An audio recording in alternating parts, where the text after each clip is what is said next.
कैसे हैं आप सब? बहुत अच्छे। मैं बहुत बढ़िया हूँ। मैं इतना ज्यादा बढ़िया हूँ कि मैं आपको बता नहीं सकता लफ्जों में। ठीक है दोस्तों, आज हम लोग एक बहुत ही इंटरेस्टिंग टॉपिक पढ़ने वाले हैं और ये टॉपिक ना ही केवल आपके सिलेबस का पार्ट है बट एक जिंदगी का भी एक बहुत इंपॉर्टेंट पार्ट है इसका। क्लियर है कि नहीं क्लियर है? मतलब इस टॉपिक को हमको पढ़ना है इस बेसिस पर कि हमको सर लाइफ में भी ये टॉपिक क्या आ सकता है, काम में आ सकता है। क्लियर है कि नहीं क्लियर है? टॉपिक का नाम अगर बताया जाए, टॉपिक का नाम है इंश्योरेंस। क्या है टॉपिक का नाम? Insurance. Insurance industry in India, insurance sector in India, कुछ भी बोल सकते हैं आप इसको। तो सर इंश्योरेंस के बारे में हम लोग पढ़ने वाले हैं और इंश्योरेंस क्या होता है, इंश्योरेंस की जरूरत क्या हुई, इंश्योरेंस किस चीज को कहते हैं, इस सभी के बारे में हम लोग डिटेल में डिस्कशन करेंगे और थोड़ा सा आपको आज अपने हाथ भी चलाने पड़ेंगे। थोड़ा लिखवाओ, ठीक है कि नहीं? ठीक है दोस्तों, लिखवा दूं कि नहीं लिखवा दूं? लिखवाना चाहिए कि नहीं लिखवाना चाहिए? बिल्कुल। तो लिखने से पहले समझते हैं अबाउट इंश्योरेंस कि सर इंश्योरेंस सेक्टर क्या होता है, इंश्योरेंस सेक्टर की किस तरीके से जरूरत पड़ती है, उसके बारे में हम लोग पढ़ेंगे। और ये वाला टॉपिक आज हम ट्राई करेंगे कि इसी क्लास में क्या करें। ठीक है दोस्तों, बोलिएगा सर। ठीक है, टॉपिक का नाम है क्या? इंश्योरेंस।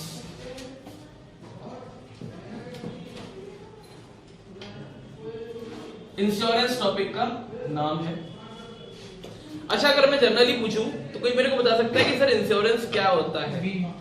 अच्छा, और कोई मेरे को आंसर ऐसे मिलते ना कि मैं मेरे पैरों से धरती हिल जाती है। क्यों? बीमा होता है, मतलब एक तरह का प्रोटेक्शन होता है अगर आपका बाद में फाइनल लॉस वगैरह हो जाता है कुछ।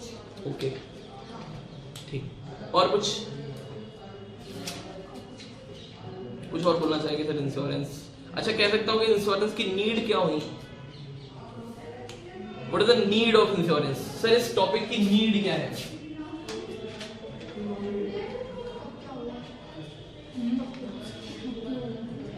नीड क्या है इंश्योरेंस की? सर इंश्योरेंस की नीड क्यों हुई? क्योंकि क्या है? Life. And if there is life there is always अ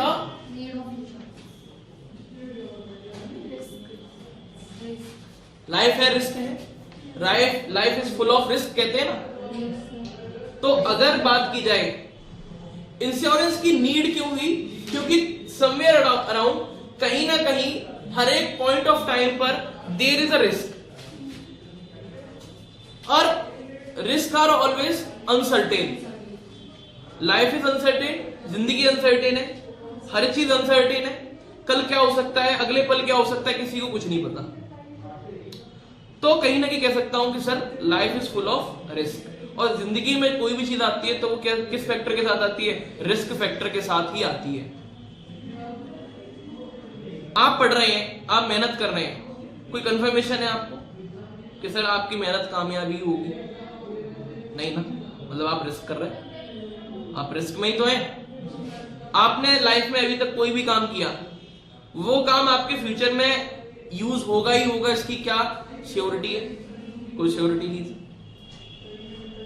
सही बात है कि नहीं? सही बात है दोस्त, बोलो तुम। आप यहां से जाओ, आपका चालान हो जाए, कोई श्योरिटी है?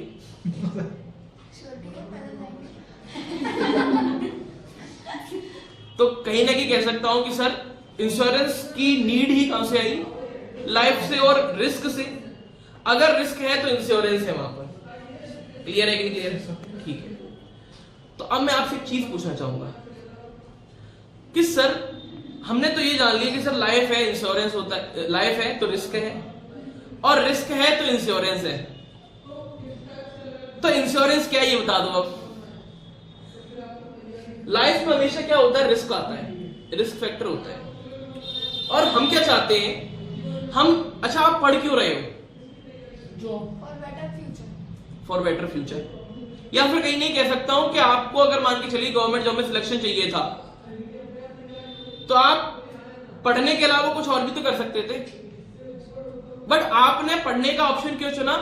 Somewhere around you are reducing your risk. आप कहीं ना कहीं अपनी रिस्क को क्या कर रहे हैं? रिड्यूस कर रहे हैं ना, कम करने की कोशिश कर रहे हैं कि यार पढ़ लूंगा तो पॉसिबिलिटी ज्यादा हो जाएगी कि भाई जॉब मिल जाए मेरे को।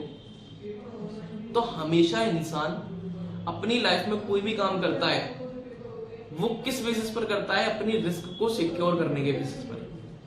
हम हमेशा ये चाहते हैं कि हमारे रिस्क सिक्योर हो जाए। सही बात है कि नहीं सही बात है दोस्तों? क्लियर है कि नहीं क्लियर है? अच्छा, अगर आप कभी मान के चलो घर से बाहर जाते हो, लॉक क्यों डाल के जाते हो? रिस्क को सिक्योर करने के लिए। खुले गेट खुले छोड़ के जाया करे दोस्तों। बोलो, समझ में आया? आप घूमने जाते हो, ठीक है, अटैची में ताला मार के, और वो वीआईपी के अटैची में वो नंबर ऐसे करके, है ना, कोड वाले। क्यों? रिस्क से बचने के लिए। बैंकों में पैसा क्यों रखते हैं? रिस्क से बचने के लिए। तो कहीं ना कहीं कह सकता हूं कि सर लाइफ में आप कोई भी काम कर रहे हैं रिस्क से बचने के लिए। सही बात है कि नहीं बात? बोलिए। और अभी भी इसके बाद भी अगर आप जो भी काम करेंगे तो क्यों करेंगे? रिस्क से बचने के लिए। तो एक चीज समझ में आ रही है, लाइफ में रिस्क होती है और रिस्क से बचना जरूरी है। इसीलिए जो नीड है इंश्योरेंस सेक्टर की वो जनरेट हुई। मतलब सर सीधी बात समझ में आ रही है कि लाइफ में रिस्क होती है और रिस्क को प्रोटेक्ट करने के लिए हर बार इंसान काम करता है। हम जो भी काम करते हैं वो कहीं ना कहीं कुछ ना कुछ रिस्क को प्रोटेक्ट करने के लिए ही होता है। आप अपने फ्यूचर को जो प्रोटेक्ट कर रहे हैं आज बैठ के, बोलो सर। जी सर। तो कहीं ना कहीं कह सकता हूं कि नीड इंश्योरेंस सेक्टर की आई, क्योंकि ह्यूमन नेचर है कि हमको अपने रिस्क को क्या करना है? प्रोटेक्ट करना है। इसीलिए इंश्योरेंस सेक्टर का जन्म हुआ। बात समझ में आई दोस्तों? क्लियर है कि नहीं क्लियर? तो कह सकता हूं कि इंश्योरेंस क्या होता है, वो थोड़ा ये चीज समझ में आ रही है कि समवेयर अराउंड हम अपनी रिस्क को क्या कर रहे हैं? प्रोटेक्ट कर रहे हैं। जो मेरी रिस्क है उसको अगर किसी और को दे रहा हूं कि भाई अब से तेरा है, हम कहते हैं ना, हमसे हमारे जो कहते हैं एंसेस्टर्स हैं वो हमसे ये क्या बोल के गए कि अपना जो भी काम करो वो किसी एक गॉड, भगवान, अल्लाह, उन सबको समर्पित करके करो। मतलब है ना, जो भी कर रहा हूं आपके हिसाब से कर रहा हूं, देख लेना। ऐसे तो बोलते हैं कि नहीं कि भाई आप ही करता धरता आप ही देख लो। कहीं ना कहीं हम क्या कर रहे हैं? हमको अपनी जिंदगी में भी तो भरोसा नहीं, तभी तो कहते हैं कि भाई जो भी कर रहे हैं उनके हिसाब से कर रहे हैं, देख लेंगे। तो हमारा ह्यूमन नेचर क्या है? हम सभी का एक जो लाइफ है उसका ह्यूमन नेचर क्या होता है? हम अपने रिस्क को किसी और को सौंपना चाहते हैं। ऐसा होता है कि नहीं होता? बोलो। जी सर। आपके घर वाले आपकी शादी क्यों कराना चाहते हैं? रिस्क।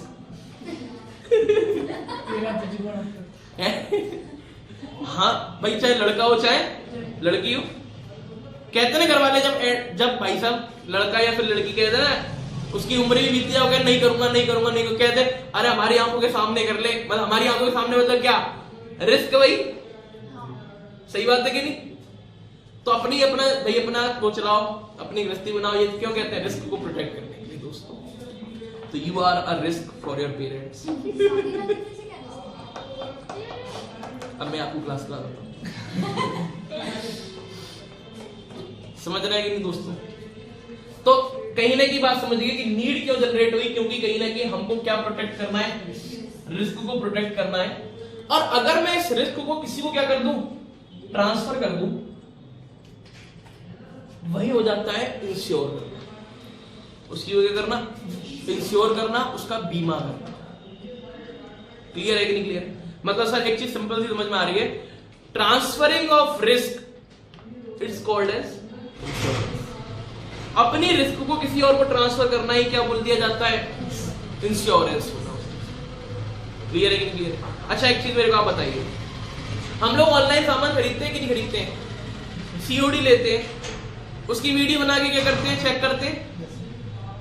मतलब कहीं ना कहीं क्या हो रहा है? हमारा सामान इंश्योर्ड ही तो होके आ रहा है। हम कह रहे हैं हमें मतलब नहीं, टूटा फाटा तुम्हारा सही आएगा तो हम लेंगे, अदरवाइज हम उसको ये कर देंगे, वापस कर देंगे। सही बात है कि नहीं बात? तो कहीं ना कहीं समवेयर अराउंड हम उसमें भी क्या कर रहे हैं? अपनी रिस्क को प्रोटेक्ट कर रहे हैं कि नहीं कर रहे हैं? अब आप चीज ये एनालाइज करो कि आज के बाद आप जो भी काम कर रहे हो उसमें कहीं ना कहीं एक रिस्क फैक्टर है और आप उस रिस्क फैक्टर से बचना चाहते हो, और इसके लिए आप क्या करते हैं, स्टेप्स लेते हैं, प्रिकॉशंस रखते हैं। वही क्या है, इंश्योरेंस।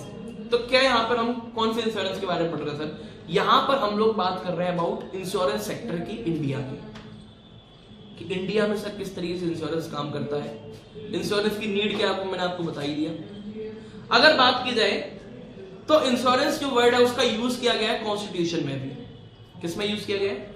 हमारे संविधान में भी लिखा है इंश्योरेंस के बारे में। और हमारा संविधान क्या कहता है कि जो इंश्योरेंस है ये एक लिस्ट का पार्ट है।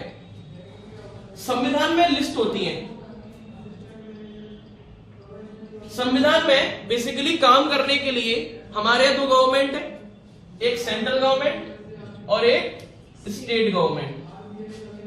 ये दोनों गवर्नमेंट हमारे क्या करती है, हमारे ड्यूअल गवर्नमेंट नेचर है हमारे इंडिया का। इन दोनों ही गवर्नमेंट के पास कुछ ना कुछ क्या है, राइट्स है। तो कहा जाता है कि सर इन दोनों ही गवर्नमेंट को अपने वर्क को डिवाइड करने के लिए कुछ लिस्ट बना दी गई। क्या बना दी गई? लिस्ट। उन लिस्टों में कुछ काम लिख दिए गए और बेसिकली वो 3 तरीके की लिस्ट है। कितने तरीके की? 3 तरीके की लिस्ट है। ठीक है। एक है यूनियन लिस्ट, एक है स्टेट लिस्ट और एक है कंकरेंट लिस्ट। यूनियन लिस्ट में कुछ ऐसी चीजों के बारे में बताया है कि जिनसे रिलेटेड जो लॉज हैं, जो कानून है, जो नोटिस है या फिर जो रेगुलेशंस है, वो कौन बनाएगा? सेंट्रल गवर्नमेंट बनाएगी। क्लियर है कि नहीं क्लियर? मतलब इन पॉइंटों से कुछ पॉइंट लिखे होंगे इस लिस्ट में।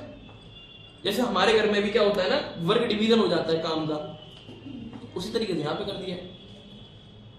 समझ में आया कि नहीं? बोलो दोस्तों, है ना? उसी तरीके से क्या कर दिया, यहां पे कर दिया कि भाई खाना बनाना है, खाना बनाने का काम मम्मी का है। ऐसा कह देते हैं ना, कहते कि भाई लेडीजों का ही क्यों है, वो ऐसा है नहीं कुछ, बट ये है कि वर्क डिवीजन कर लेते हैं आपस में कि भाई अगर आप घर पे नहीं रहते तो भाई आप ये है। इस तरीके से चीजें क्या हो जाती है, डिवाइड हो जाती है। क्या हो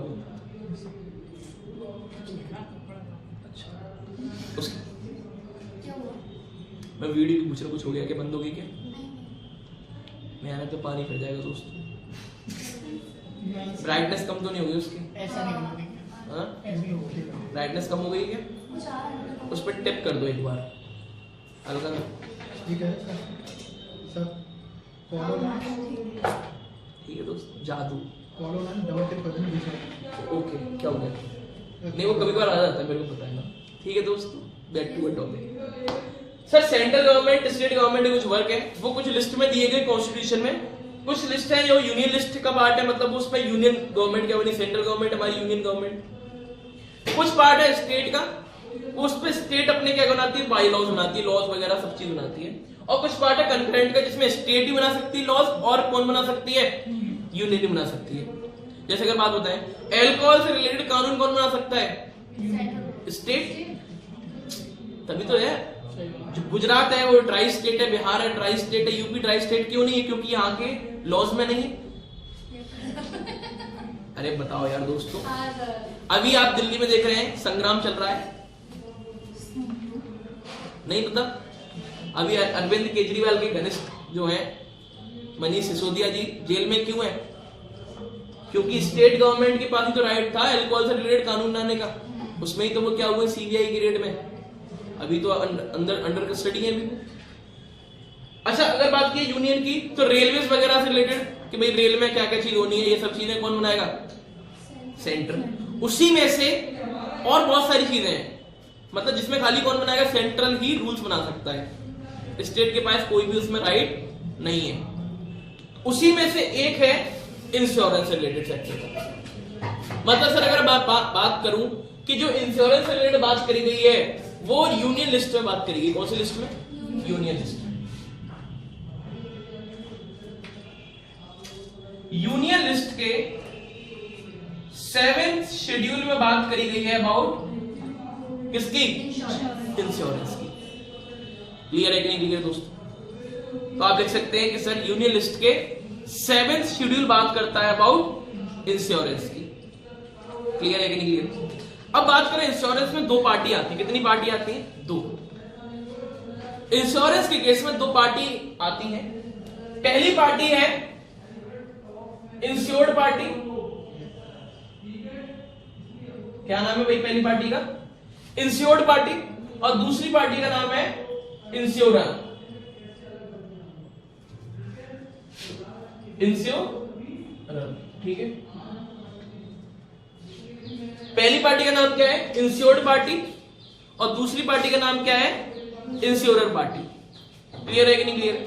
सर इंश्योरर कौन होता है और इंश्योर्ड कौन होता है, इसके बारे में हम पढ़ते हैं। जो पर्सन अपने रिस्क को ट्रांसफर कर रहा है किसी और को, that party is called as insured हो गया। ये वो क्या कह देते हैं उसको? इंश्योर्ड पार्टी हो गया वो। क्लियर है कि नहीं क्लियर है? मतलब सर कह सकते हैं इंश्योर्ड पार्टी कौन है? जिसकी रिस्क को ट्रांसफर या फिर प्रोटेक्ट किया जाए। समझ में आया कि नहीं है दोस्तों? वो कौन सी पार्टी होगी? इंश्योर्ड पार्टी होगी। इंश्योरर कौन सा होता है? जो पर्सन इस पर्सन की रिस्क को क्या करता है? प्रोटेक्ट करता है, ट्रांसफर करवाता है। क्लियर है कि नहीं क्लियर है? मतलब जो रिस्क है वो कहां से कैसे जाएगी? यहां से इंश्योर्ड पार्टी से इंश्योरर पार्टी पर क्या होगी? रिस्क को ट्रांसफर किया जाएगा। क्लियर है कि नहीं क्लियर है? मतलब मैं कह सकता हूं इंश्योरर कौन हो गया? वो पार्टी, या फिर कह सकते हैं वो पर्सन मत लिखिए, दैट पार्टी, वो पार्टी जो इंश्योर्ड पार्टी की रिस्क को क्या कर रही है? प्रोटेक्ट कर रही है। समझ में आया दोस्तों? बोलिए जल्दी। क्लियर है कि नहीं क्लियर? अच्छा इसको कह सकते हैं इंश्योर्ड कौन हो गया? पब्लिक। और इंश्योरर कौन हो गया? Insurance company. क्लियर है कि नहीं क्लियर है? पब्लिक कौन होगी भी? हम लोग। LIC कौन होगी? इसका एग्जांपल क्या ले सकता हूं? LIC। समझ में आया कि नहीं आया? LIC कौन होगी? इंश्योरर होगी। और इंश्योर्ड पार्टी कौन होगी? इंश्योर्ड कौन होगी? हम सभी लोग, या फिर जो भी कोई और। अच्छा कंपनी भी तो इंश्योरेंस करवाती होंगी ना? करवाती होंगी। तो खाली बिजनेसमैन भी तो इंश्योरेंस करवाते होंगे अपने बिजनेस का। तो पब्लिक में वो सभी चीज मैंने कैलकुलेट करी। ऐसा नहीं आप सोचे खाली इंडिविजुअली इसमें काउंट होंगे। समझ में आएगी दोस्तों? तो इंश्योर्ड कौन हो गया? जिसका इंश्योरेंस हो रहा है। और इंश्योरर कौन हो गया? जो इंश्योरेंस कर रहा है। ठीक है कि नहीं? क्लियर है कि नहीं दोस्तों? ठीक। अच्छा मैं आपसे एक बात पूछना चाहता हूं। कहीं ना कहीं जो इंश्योर्ड है, इंश्योर्ड पार्टी है, वो अपना रिस्क को कर देती है, डाइवर्ट कर देती है। भाई देखो अब इससे रिलेटेड जो भी रिस्क होगा वो आप जिम्मेदार हो उसके। समझ में आएगी नहीं? और हम तो इंडियंस का बहुत बढ़िया है ना, हम लोग अपनी जो होती है ना वो मटकी किसी और पे फेंक देते, ले भाई मैं नहीं, तू जिम्मेदार, तू जिम्मेदार। तो अगर बात की जाए इंश्योर्ड पार्टी और इंश्योरर के बीच में एक रिलेशनशिप बन जाता है, और वही कहीं ना कहीं क्या हो जाता है? इंश्योरेंस कॉन्ट्रैक्ट की बात की जाती है उसको, है ना? कहते हैं ना उसको क्या बन गया? ये इंश्योरेंस कॉन्ट्रैक्ट बन गया। जिस कॉन्ट्रैक्ट में इंश्योरर कहता है कि अब से जो भी चीज पर आप क्या करा रहे हैं? इंश्योरेंस करा रहे हैं, उससे रिलेटेड इंश्योरेंस की गारंटी या फिर उससे रिलेटेड जो इंश्योरेंस का जो लायबिलिटी है वो किसकी आ जाएगी? वो मेरी आ जाएगी। बात समझ में आएगी? अब मेरा आपसे एक चीज पूछना है, कहीं ना कहीं जो इंश्योरर है वो इंश्योर्ड की रिस्क को प्रोटेक्ट कर रहा है, तो उससे रिटर्न में कुछ लेगा कि नहीं लेगा? बोलो सर, लेना चाहिए कि नहीं लेना चाहिए? बिल्कुल लेना चाहिए। तो इन अगेंस्ट जो इंश्योरर है वो इंश्योर्ड पार्टी से लेता है प्रीमियम। क्या लेता है? प्रीमियम। और premium will be calculated as a consideration. जो प्रीमियम है, अच्छा ये क्या करेगा? पे करेगा। पे क्या करेगा? प्रीमियम। और प्रीमियम क्या है? कंसीडरेशन। कंसीडरेशन क्या होता है? Something in return. What is consideration? Something in return. उसको क्या कहते हैं? ये कंसीडरेशन हो गया उस चीज का। तो कंसीडरेशन यहाँ पे क्या होता है, प्रीमियम होता है, जो हर टाइम पीरियड पर after regular interval of time पर हमको क्या करना पड़ता है, पे करना पड़ता है। किसको, इंश्योरर को। समझ में आया कि नहीं? तो अब समझ में आ रहा है कि सर प्रीमियम क्यों पे करते हैं, इंश्योरेंस कौन करवाता है, उससे रिलेटेड जो भी लाइबिलिटीज होती है वो किसको ट्रांसफर हो जाती हैं, ये पूरा सिस्टम चलता है किसमें, इंश्योरेंस सेक्टर में। ठीक है कि नहीं? ठीक है। अब थोड़ा सा और स्टेप आगे बढ़ते हैं। अगर बात की जाए तो एक चीज समझ में आ रही है, इंश्योरेंस से रिलेटेड बात कहां पे की गई, यूनियन लिस्ट में। तो कहीं ना कहीं जो कानून होंगे, जो लॉज होंगे, वो भी कौन बनाएगा, सेंट्रल गवर्नमेंट बनाएगी ना। कौन बनाएगा दोस्तों, सेंट्रल गवर्नमेंट। तो कहीं ना कहीं इससे रिलेटेड लॉज बने होंगे कि नहीं बने होंगे, सेंट्रल गवर्नमेंट ने बनाए होंगे। क्लियर है कि नहीं क्लियर है? तो देखते हैं कि कौन सा लॉ इंडिया में, कौन सा लॉ है या फिर जो कौन सा एक्ट है जो कि बात करता है अबाउट इंश्योरेंस सेक्टर की। क्लियर है कि नहीं क्लियर? मतलब उस एक्ट में लिखा होगा कि इंडिया में किस तरीके से इंश्योरेंस का काम होगा, वो काम किस तरीके से परफॉर्म किया जाएगा। अगर आपको इंश्योरेंस का काम करना है तो आपको कौन कौन सी टर्म्स एंड कंडीशन को फुलफिल करना पड़ेगा, rules regulations related to the insurance sector जो काम करना चाहते हैं इंडिया में, क्या क्या उनकी लायबिलिटी होंगी, कौन कौन से उनके रिस्क फैक्टर होंगे जो कि उनको देखने पड़ेंगे। मतलब कहीं ना कहीं कह सकते हैं ए से लेकर जेड तक इंश्योरेंस के बारे में कौन किस में लिखा होगा, उस इंश्योरेंस एक्ट में लिखा होगा। क्लियर है कि नहीं क्लियर है? तो जो इंडिया में अभी करंट में इंश्योरेंस एक्ट काम कर रहा है उसको नाम ले लीजिए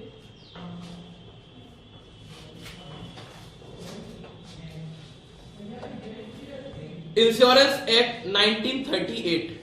कौन सा एक्ट काम कर रहा है, इंश्योरेंस एक्ट 1938 इंडिया में जो अभी करंट एक्ट जो इंश्योरेंस सेक्टर से डील कर रहा है। क्लियर है कि नहीं क्लियर है? बोलिए दोस्तों। अब एक चीज आती है कि सर ये एक्ट बन गया जो इंश्योरेंस सेक्टर से क्या करेगा, डील करेगा। इस एक्ट के अनुसार जो इंश्योरेंस कंपनी होंगी वो काम करती होंगी कि नहीं करती होंगी, बोलो। अच्छा, अगर इंश्योरेंस कंपनियां इस एक्ट के हिसाब से अगर काम नहीं करे तो कोई रेगुलेटिंग बॉडी तो होनी चाहिए ना जो रेगुलेट करे उनको, कोई गवर्निंग बॉडी होनी चाहिए उनकी पे कि नहीं होनी चाहिए, बताइए सर, बोलो। जैसे अगर मैं बात बोलूं, हमारे यहाँ है आईपीसी है, सीआरपीसी है, जो क्राइम से रिलेटेड एक्ट है, वो बात करते हैं कि भाई अगर बात की जाए आईपीसी में लिखा है कि murder is a crime.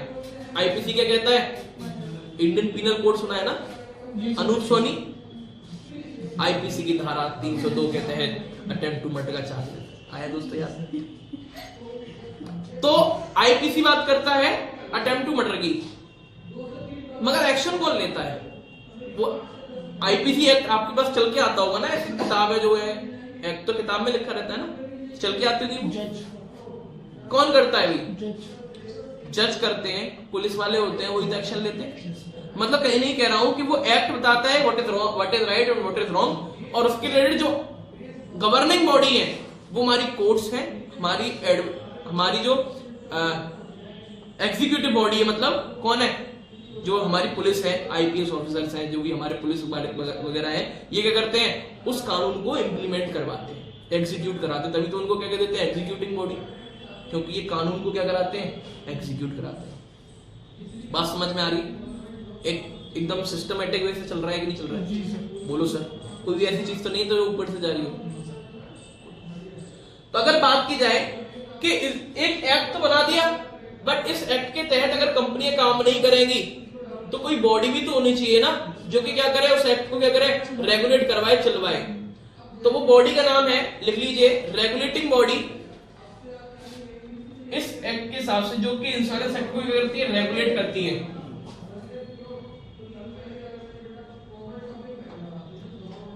Regulating body कौन सी है, लिखिएगा, IRDAI, या फिर उनको IRDA भी कह देते हैं, IRDAI।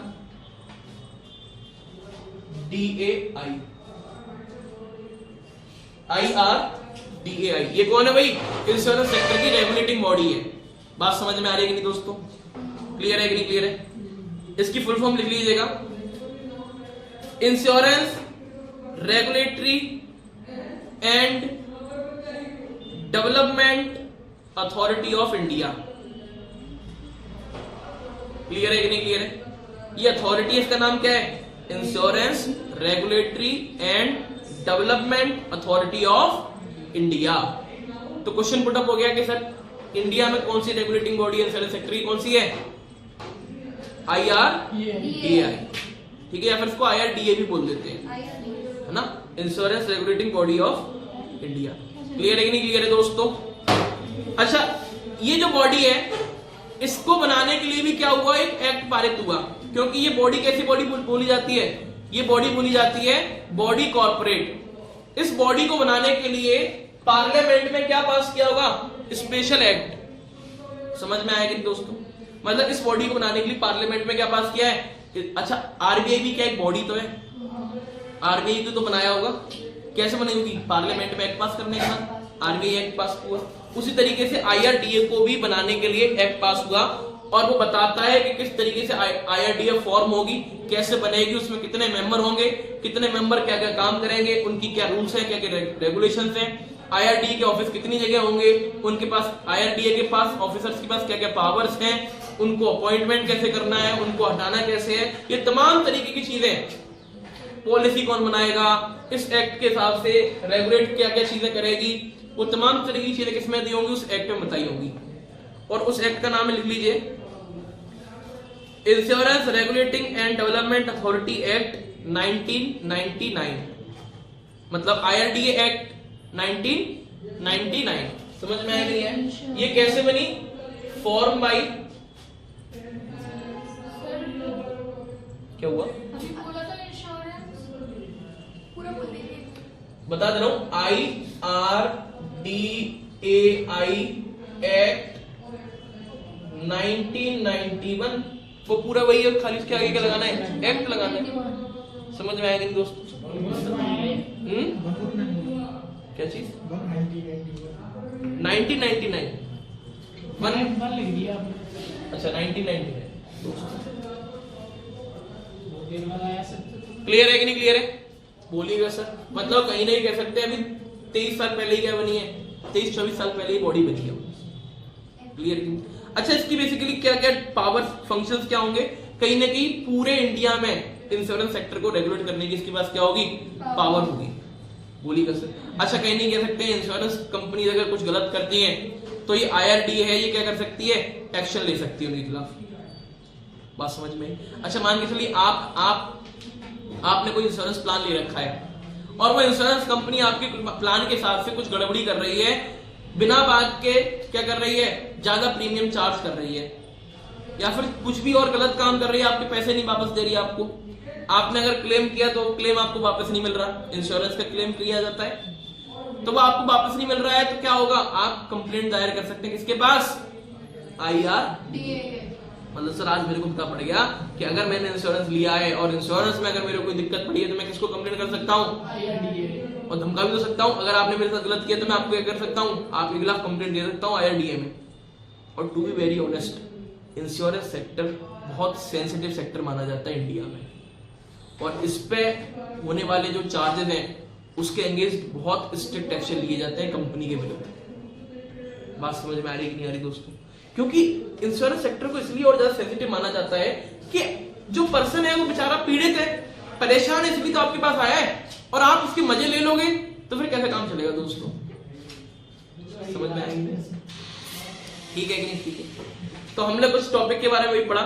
हमने देखा कि सर कौन कौन से बॉडीज इंडिया में है, IRDA, कौन सा एक्ट अभी रेगुलेट करता है इंश्योरेंस सेक्टर को, और कॉन्स्टिट्यूशन ऑफ इंडिया में कहां पर बात की गई है अबाउट इंश्योरेंस सेक्टर की। क्लियर है कि क्लियर है? कितनी पार्टी होती है? 2 पार्टी होती है, मैंने आपको बता दिया, एक इंश्योरर और एक इंश्योर्ड पार्टी। इंश्योर्ड पार्टी का इंश्योरेंस होता है और इंश्योरेंस करवाती कौन है? Insurer company. क्लियर है कि नहीं क्लियर है? अच्छा, एक चीज और बतानी है इसमें, अगर बात की जाए तो मेजरली इंश्योरेंस 2 टाइप होते हैं, यहां पर ही बता दे रहा हूं, types of insurance. Majorly 2 type के इंश्योरेंस होते हैं। कितने टाइप के इंश्योरेंस होते हैं दोस्तों? 2 टाइप के इंश्योरेंस होते हैं। आपने नाम भी सुना होगा पहले वाले का। तो एक होता है लाइफ इंश्योरेंस, क्लियर है नहीं क्लियर? और एक होता है जनरल इंश्योरेंस, ठीक है कि नहीं? ठीक है, एक हमारा हो गया लाइफ और दूसरा हो गया क्या? General insurance. थोड़ा सा इसके बारे में भी आगे पढ़ते हैं। लाइफ इंश्योरेंस मतलब क्या? जिंदगी के साथ भी जिंदगी के बाद भी, ठीक है, LIC। LIC जो सॉरी LIC जो कंपनी है वो खाली एक इंश्योरेंस से डील करती है, and that insurance is life insurance. वो जिंदगी का इंश्योरेंस देती है बस। आपके कहना मतलब आपके कहना चाह रहे सर कि LIC लाइफ के अलावा कोई और इंश्योरेंस देती नहीं है? नहीं देती। जितने भी प्लान्स हैं, क्योंकि इंश्योरेंस में क्या होता है, अलग अलग प्लान्स होते हैं। जैसे अगर बात की जाए, हम लोग अगर बैंक में जाते हैं तो डेबिट कार्ड बनवाते हैं कि नहीं बनवाते? अरे बैंक छोड़ो, आप खाना खाने जाते हो, वहां पे क्या होता है, मेन्यू में प्लान्स दिए होते हैं, थाली, स्पेशल थाली और एग्जीक्यूटिव थाली है ना, डीलक्स थाली। ओ भाई, महाराजा थाली, महारानी थाली। अबे भाई रुक तो जा भाई, ये क्या प्लान नहीं बता रहे आपको? उसी तरीके से इंश्योरेंस में भी क्या होते हैं, अलग अलग प्लान होते हैं, है ना। और प्लान किस चीज पे बेस्ड होते हैं? अलग अलग चीजों पे बेस्ड रहते हैं। उसके बारे में हम लोग अभी बात करेंगे आगे छोटे टॉपिक, ठीक है कि नहीं दोस्तों? तो अगर जनरली बात की जाए, इंश्योरेंस सेक्टर में दो टाइप के इंश्योरेंस है, एक लाइफ इंश्योरेंस हो गया, दूसरा क्या हो गया? जनरल इंश्योरेंस हो गया। क्लियर? आगे बढ़ते हैं इसमें। लाइफ इंश्योरेंस जैसे अपनी बात ही बोल रहा है, लाइफ के लिए रिलेटेड होगा, ये लाइफ से रिलेटेड रिस्क को प्रोटेक्ट करेगा।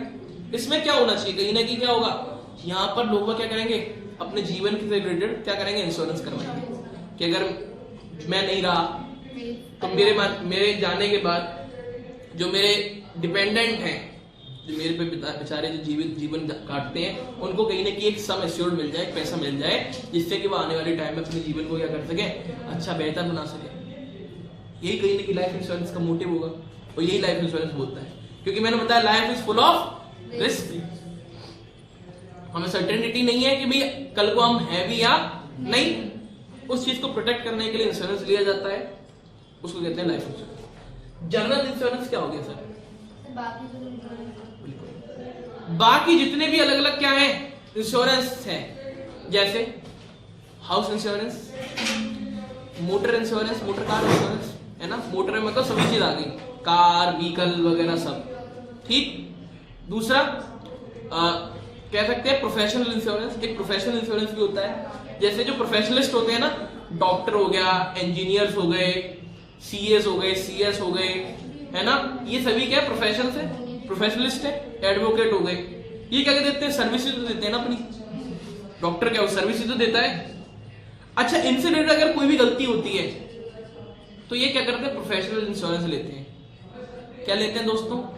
प्रोफेशनल इंश्योरेंस, कि भाई मेरे से अगर कोई भी गलती है तो मैं उससे बच जाऊं। डॉक्टर से अगर कोई गलती होगी, अगर कोई क्राइम हो, मतलब कोई क्राइम तो फिर इंटेंशनली होता है, बट उनके प्रोफेशनल वे में अगर कोई उनसे क्या हो जाए, मिस्टेक हो जाए, है ना, जिससे कि सामने वाली पार्टी को क्या हो जाए, नुकसान हो जाए, उसको प्रोटेक्ट करने के लिए क्या दिया जाता है, इंश्योरेंस ले लिया जाता है प्रोफेशनल लोगों के द्वारा। इसी तरीके से अलग अलग इंश्योरेंस होते हैं, जो जनरल इंश्योरेंस के क्या होते हैं, पार्ट्स होते हैं। मतलब कह सकते हैं other than life insurance is called as general insurance. I think समझ में आ रहा है टॉपिक, क्लियर चल रहा है कि चल रहा है? ठीक है।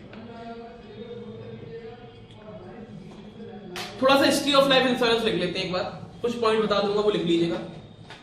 हिस्ट्री ऑफ लाइफ इंश्योरेंस, थोड़ा जल्दी लिखिएगा ना।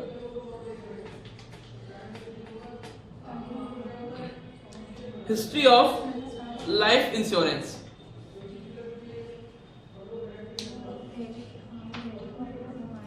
लिखिएगा।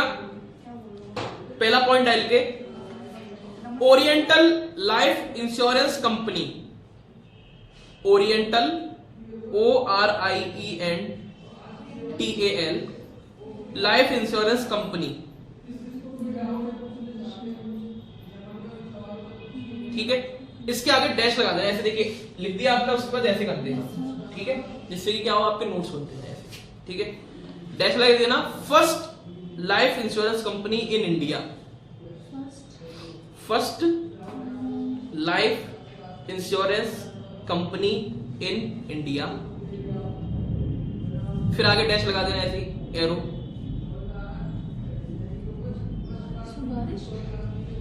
बारिश। established by यूरोपियन,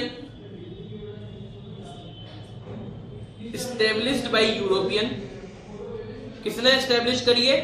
यूरोपियन ने एस्टेब्लिश करी।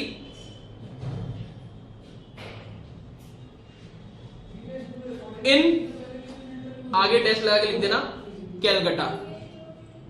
कहां पर एस्टेब्लिश हुई थी? कैलकटा में एस्टेब्लिश हुई थी। तो जो ओरिएंटल लाइफ इंश्योरेंस है कही जाती है फर्स्ट लाइफ इंश्योरेंस कंपनी जो इंडिया में आई।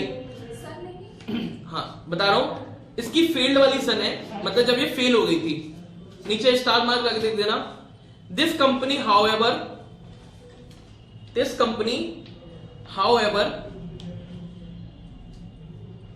failed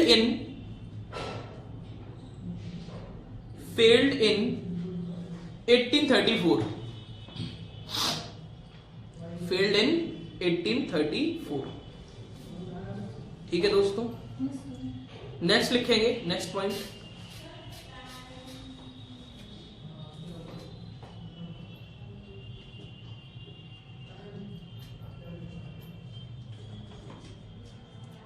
लिखेंगे मद्रास इक्विटेबल। नेक्स्ट कंपनी है ये? हाँ, नेक्स्ट पॉइंट में लिख दिएगा मद्रास इक्विटेबल।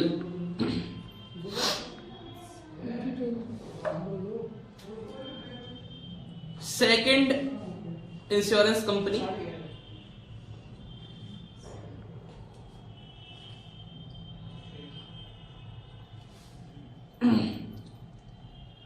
established in या फिर form in 1829।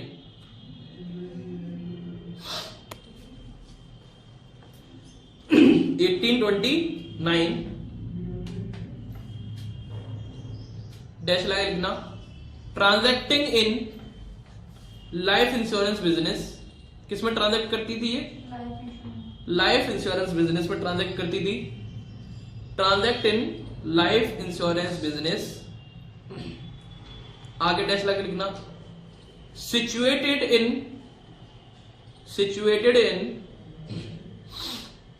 Madras presidency, situated in Madras presidency. अब कोई मेरे साथ कनेक्ट कर पाए टॉपिक को तो बहुत ही मजा आ जाएगा। बैंकिंग सिस्टम किसने मेरे साथ कर रखा है? बैंकिंग सिस्टम किसने नहीं कर रखा है मेरे साथ? मतलब जिसने बैंकिंग सिस्टम नहीं पढ़ रखा है मेरे साथ, हैंड रेस करो एक बार। जैसे पढ़ाया है आपने, अच्छा। बैंकिंग के बारे में बताया है। बैंकिंग सिस्टम आपका नहीं हुआ ना? जिसे मैंने अबाउट बैंकिंग की हिस्ट्री वगैरह के बारे में बताया, बैंक कैसे काम करता है, नहीं बताया ना आप लोगों को? कोई बात नहीं है, जिसको नहीं बताया वो सुन लेगा, खाली है ना। देखो इंडिया में, इधर देखो यार, परेशान मत हो, जिसका नहीं हुआ है उसका हो जाएगा, ऐसे आप घबराना नहीं हो सर, इतनी खत्म हो जाएगी अब तो जीवन जीना व्यर्थ हो गया सर मेरा तो। ठीक है दोस्तों, ऐसा नहीं करना, ठीक है दोस्तों। देखिए इंडिया में अंग्रेज आए और अंग्रेज पानी के रास्ते आए, धीमे धीमे अंग्रेज नहीं आए थे, पहले ईस्ट इंडिया कंपनी आई थी। ईस्ट इंडिया कंपनी ने अपने पोर्ट्स बनाए और पोर्ट्स बनाने के बाद कुछ एरिया को क्या करना चालू कर दिया, अपने अंडर कंट्रोल करना चालू कर दिया। उस एरिया में थे, एक तो बम्बई का एरिया था, एक चेन्नई का जो आप पहले टाइम में मद्रास बोला जाता है, और एक कहां का था? बंगाल का। वहां पर उन्होंने पोर्ट्स वगैरह डेवलपमेंट किया। उसके बाद अंग्रेजों आए, अंग्रेजों ने ये जगह क्या कर ली? कैप्चर कर ली, जहां जहां उन्होंने क्या किया था? डेवलपमेंट किया था। और इन एरिया को बोला जाने लगा प्रेसिडेंसी एरिया। क्या बोला जाने लगा दोस्तों इनको? Presidency area. ये बन गई बॉम्बे प्रेसिडेंसी, ये बन गई बंगाल प्रेसिडेंसी, और ये बोल गई मद्रास प्रेसिडेंसी। समझ में आ गया? तो जब वहां पर जो मद्रास प्रेसिडेंसी लिख रखा है ना, वो जो इंश्योरेंस कंपनी थी वो कहां पर सिचुएटेड होगी? मद्रास के प्रेसिडेंसी एरिया। ठीक है दोस्तों, समझ में आगे नहीं आगे? जिन लोगों का हो चुका है वो ये चीज देखे कि देखिए किस तरीके से आपस में टॉपिक क्या है, थोड़ा बहुत। नेक्स्ट वर्ड लिखिएगा। इसी में किस तरह अलग नेक्स्ट पॉइंट ये अलग है, पॉइंट पॉइंट अलग बोला करूं तो अलग, ठीक है दोस्तों। लिखिएगा Bombay mutual life insurance society, Bombay mutual life insurance society.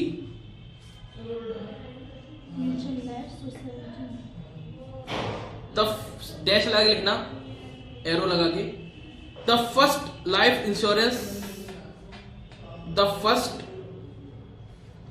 First Indian life insurance company. ये पहली इंडियन लाइफ इंश्योरेंस कंपनी थी, मतलब जो इंडियंस के द्वारा बनाई गई थी, इंडिपेंडेंट इंडिया की, ठीक है, सॉरी इंडियंस द्वारा बनाई गई थी ये कंपनी, ठीक है। First life Indian insurance company थी ये। लिखना एस्टेब्लिश्ड इन 1870, कब एस्टेब्लिश हुई है? 1870, हाँ 70, 1870, ठीक है दोस्तों। ये हमने बात कर ली कुछ किसके बारे में, ये हमने बात कर ली कुछ हिस्ट्री ऑफ इंश्योरेंस सेक्टर के बारे में। आई थिंक कोई डाउट नहीं होगा इस चीज में, ठीक है दोस्तों। कुछ फिगर्स से कुछ आपको याद करना है। अब हेडिंग डाल लीजिएगा इंश्योरेंस या फिर मीनिंग ऑफ इंश्योरेंस। किसी को जल्दी तो नहीं जाना? जाना है? कब?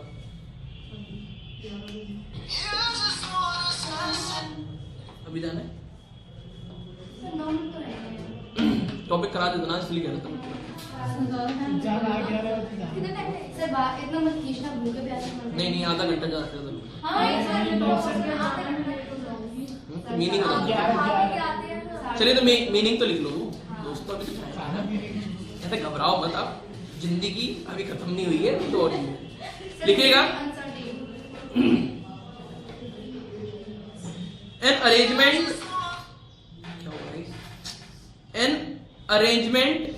by which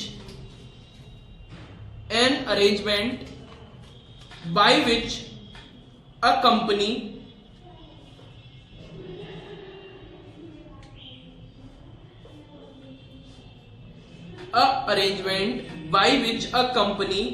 undertakes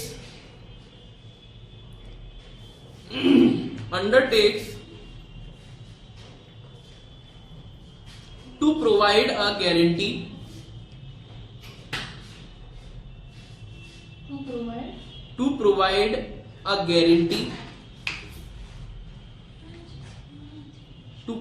a guarantee of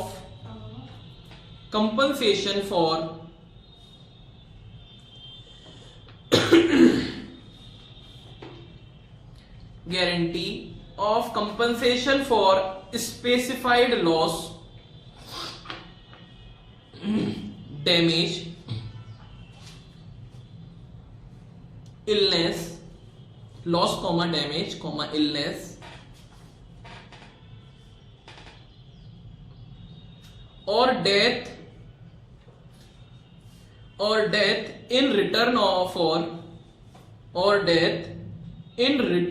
for payment of a specified premium.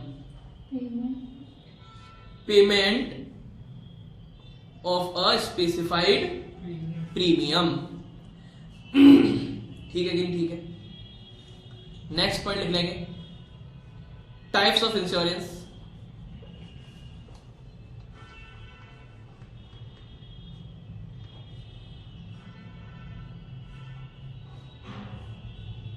ठीक है कि नहीं? ठीक है।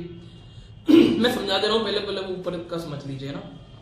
मीनिंग ऑफ इंश्योरेंस क्या बोल रहा है, इतनी देर से हम यही बात कर रहे थे। आई थिंक कुछ इसमें ज्यादा बताने की जरूरत नहीं है, बट तब भी बता देते हैं। इंश्योरेंस मतलब क्या होता है, जिसमें एक कंपनी क्या करती है, अंडरटेक करती है, मतलब उस पर क्या करती है, अपना हक जमाती है कि ठीक है आपका जो भी क्या होगा सम एश्योर्ड होगा, या फिर कह सकते हैं जो भी स्पेसिफाइड लॉसेस होते हैं। अच्छा एक बात बताइए, जब भी कभी इंश्योरेंस होता है तो उसका क्या होता है, लीगल कॉन्ट्रैक्ट होता है कि नहीं होता?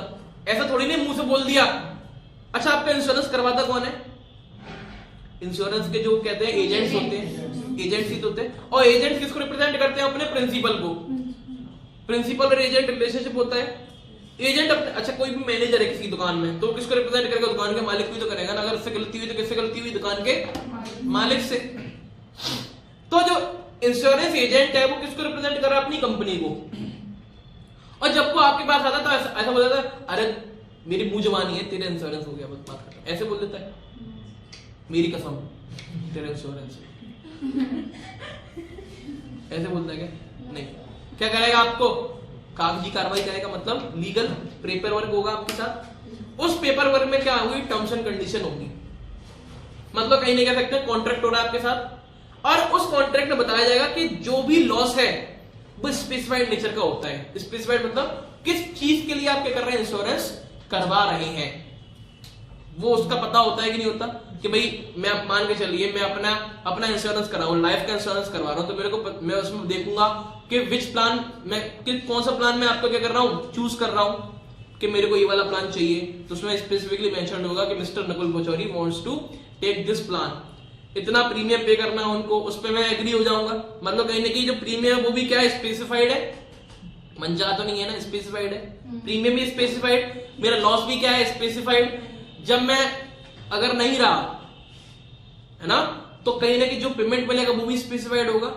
मतलब जो कंपनसेशन हो रहा है, आप लिखा है ना compensation for a specified loss, मतलब जो स्पेसिफाइड लॉस है जिंदगी का।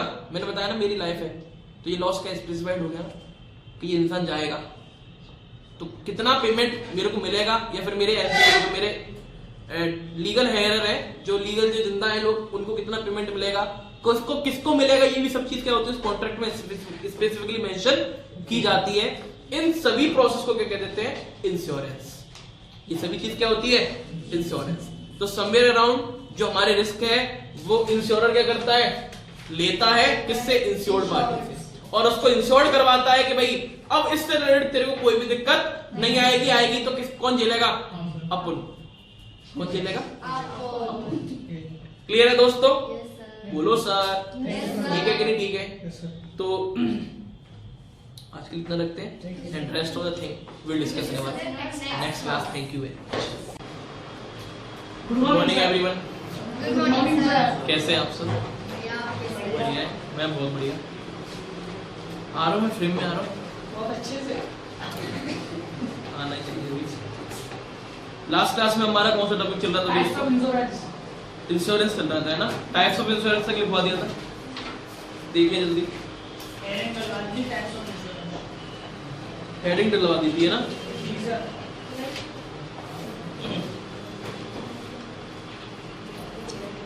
टाइप्स ऑफ इंश्योरेंस हेडिंग डालिए और लिख लीजिए life insurance and general insurance.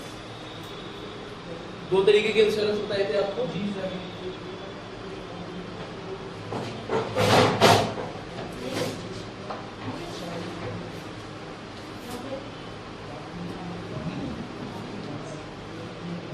अच्छा, पार्टी के नाम याद है? इंश्योरेंस के टाइम पे क्या कौन कौन सी पार्टी होती है? पार्टी के नाम कौन कौन सी, किन किन पार्टियों के बीच में? इंश्योरर और इंश्योर्ड। जिसका इंश्योरेंस होता है वो कौन होता है?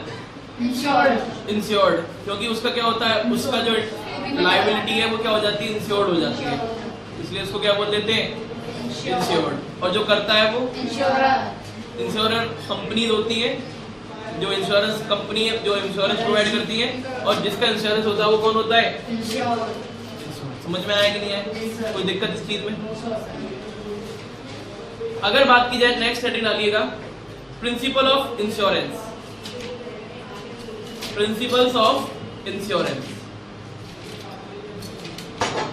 सर कुछ सिद्धांत हैं जो कि फॉलो किए जाते हैं at the time of insurance. Insurance करते टाइम इन प्रिंसिपल्स को फॉलो करना इंपॉर्टेंट हो जाता है। क्लियर है कि नहीं क्लियर है? ठीक है कि नहीं? ठीक है दोस्तों, पहला लिखिएगा principle of utmost good faith. Principle of utmost good faith.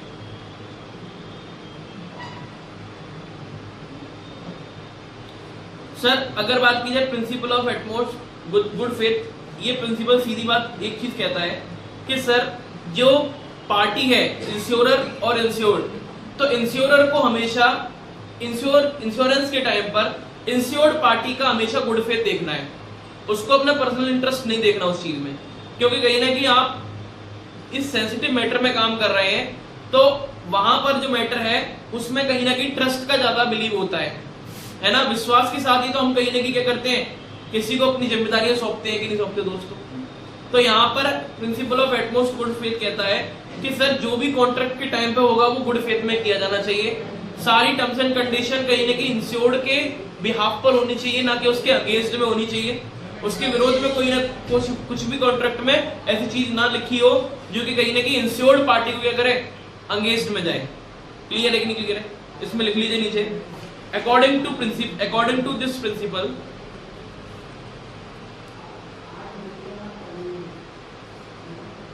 the insurance contract must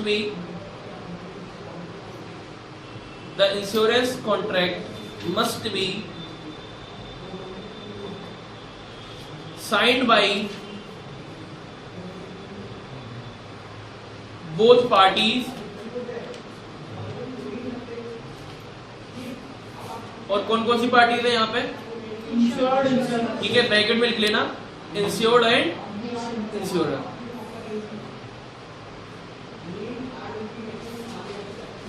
is an absolute good faith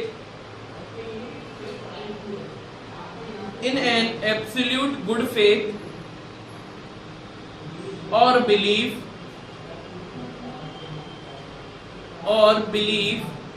or trust। ठीक है दोस्तों, कि सर जो दोनों पार्टी होंगी वो साइन करेंगी उस कॉन्ट्रैक्ट पे, तो गुड फेथ में साइन करेंगी, एक दूसरे के पर्सनल इंटरेस्ट को ना देखते हुए, कहीं ना कहीं जो कॉन्ट्रैक्ट में जो पार्टी है सामने वाली जिसका इंश्योरेंस किया जा रहा है उसके गुड फेथ में ही होना चाहिए। क्लियर है कि नहीं क्लियर है? मतलब कहीं नहीं कह सकता हूँ कि कोई गलत इंश्योरेंस ना दे दिया जाए उसको, इस चीज का ध्यान रखना पड़ेगा कि आप अपना पर्सनल इंटरेस्ट की वजह से आप किसी पर्सन को गलत इंश्योरेंस दे रहे हैं। मान के चलिए मैं हूँ, मेरे को हेल्थ इंश्योरेंस चाहिए बट सामने वाले ने मेरे को लाइफ इंश्योरेंस दे दिया, कोई बेनिफिट हो जाएगा दोस्तों क्या? नहीं, मतलब जब तक मैं टपक नहीं जाऊंगा तब तक उसके पैसे तो मिलने वाले हैं नहीं। क्लियर है कि नहीं क्लियर है? ठीक है ना। तो अच्छा, हेल्थ इंश्योरेंस उसने क्यों दिया होगा? क्योंकि हेल्थ इंश्योरेंस हो सकता है उसको ज्यादा कमीशन मिल रहा हो, है ना। जो बेसिकली इंश्योरेंस कंपनीज होती है ना, वो अपने कौन रखती है, एजेंट्स रखती है, तो उनको पर इंश्योरेंस पे कमीशन देती है उनको। ठीक, तो अब किसी जो इंश्योरर है, मतलब कौन हो गया इंश्योरर यहाँ पे, जो आया इंश्योरेंस करवाने, मतलब एजेंट है ना, वो अपने पर्सनल इंटरेस्ट ना देखे उस टाइम पर सामने वाले पर्सन का इंटरेस्ट देखना चाहिए। ये कहीं ना कहीं प्रिंसिपल है, बट ये फॉलो नहीं होते, है ना। क्यों नहीं फॉलो होते? क्योंकि सामने वाले को भी टारगेट कंप्लीट करना होता है, तो वो चाहता है कि बस चैंप दूं, जो मिल रहा है ना उसको बस चैंप दूं। बट कहीं ना कहीं ये प्रिंसिपल फॉलो करना जरूरी है। समझ में आएगी है? जैसे डॉक्टर्स वगैरह भी होते हैं, उनको भी तो प्रिंसिपल फॉलो करना जरूरी है ना, कि भाई कोई भी पेशेंट कभी भी आए तो उसको देखना है ना। क्योंकि कहते हैं ना, डॉक्टर्स की जो ड्यूटीज होती है वो 24 आवर्स की होती है।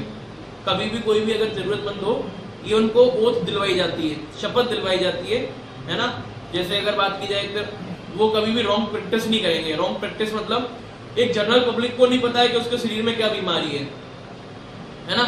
इसीलिए तो उस डॉक्टर ने इतनी ज्यादा पढ़ाई करी है, 5 साल 10 साल अपनी जिंदगी के किसी कोर्स को दिए हैं, तो कहीं ना कहीं उस कोर्स का सही तरीके से इस्तेमाल करें। ऐसा नहीं हो कि मेरे पेट में दर्द हो रहा हो और वो मेरा सिटी स्कैन करवा दे। करवाते हैं, काफी डॉक्टर करवाते हैं। क्यों? क्योंकि उनको पैसे मिलते हैं, उस चीज की कमीशन मिलता है।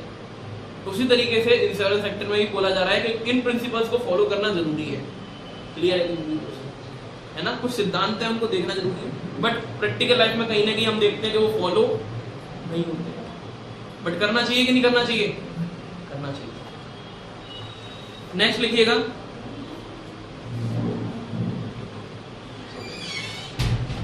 Principle of insurable interest. Principle of insurable interest,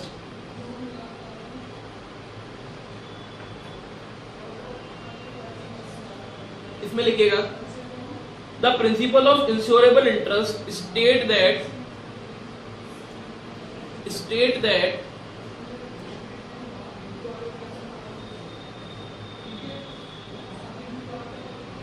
the person getting insured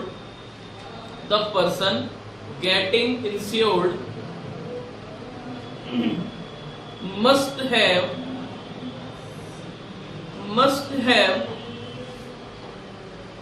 insurable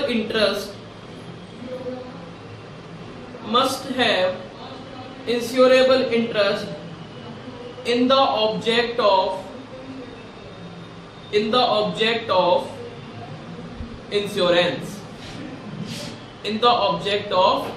insurance. अच्छा एक चीज सुनिए, जैसे मैं कुछ भी चीज एक्सप्लेन करता हूँ ना, तो जो मैंने लिखा है ना उसके बगल में ब्रैकेट बना के लिख लिया करिए, जिससे कि वो पूरा याद कर पढ़ने की जरूरत नहीं पड़े रिवीजन के टाइम पर, है ना, वो इजी लैंग्वेज में समझ में आता है। अब जैसे इसमें आप लिख सकते हैं कि सर जिस पर्सन का इंश्योरेंस हो रहा है, मतलब इंश्योर्ड पार्टी को ये चीज देख लेनी चाहिए कि अगर जिस पर्पस के लिए वो इंश्योरेंस करवा रहा है, मतलब मान के चलिए मैंने लाइफ इंश्योरेंस करवाया, मैंने कौन सा इंश्योरेंस करवाया? लाइफ इंश्योरेंस करवाया, मतलब कहीं ना कहीं मैं अपनी लाइफ की सिक्योरिटी करवा रहा हूँ कि नहीं करवा रहा हूँ। मतलब अगर मैं मान के चलिए मेरी क्या होती है, तो इस केस में मेरे को क्या मिल जाए? इंश्योरेबल इंटरेस्ट, मतलब जो पैसा है, जिस पैसे के लिए मैं ये करा रहा हूँ, इंश्योरेंस करवा रहा हूँ, वो पैसा मेरे को मिलना चाहिए कि नहीं मिलना चाहिए? क्लियर है कि नहीं क्लियर है? तो यहाँ पर इस पॉइंट को बात ये कह रहा है कि सर ये चीज, ये प्रिंसिपल फॉलो करना जरूरी है कि ये नहीं हो कि सर जिस पर्पस के लिए मैंने इंश्योरेंस कराया उसके पर्पस का फुलफिलमेंट ना हो पाए। इंटरेस्ट होना चाहिए मेरे पास उस चीज का। क्लियर है कि नहीं क्लियर है? अगर मैंने हेल्थ इंश्योरेंस करवाया, मैं बीमार हो गया और इंश्योरेंस कंपनी करेगी हम नहीं देंगे पैसे, है ना, जो हमने मार रखे हम नहीं देंगे आपको पैसे, तो ये प्रिंसिपल गलत है ना। कहीं ना कहीं क्या होगा, और इंश्योरेंस कंपनी को नुकसान होगा, लोग इंश्योरेंस नहीं करवाएंगे फिर, है ना। तो यहाँ पर ये बोल रहा है कि at the time of insurance जो पर्सन है जिसका इंश्योरेंस हो रहा है, मतलब इंश्योर्ड पर्सन है, उस पर्सन का एक पर्टिकुलर इंटरेस्ट होना चाहिए उस इंश्योरेंस में। इंटरेस्ट का मतलब यहाँ पर क्या है कि जब जो भी चीज जिस चीज के लिए वो रिस्क को प्रोटेक्ट कर रहा है, अगर वो फ्यूचर में रिस्क होती है तो उससे प्रोटेक्ट करने के लिए उसको पैसा मिलना चाहिए। क्लियर है दोस्तों? ठीक, समझ में आ गया? आगे बढ़ते हैं। नेक्स्ट लिखिए principle of indemnity. Principle of indemnity,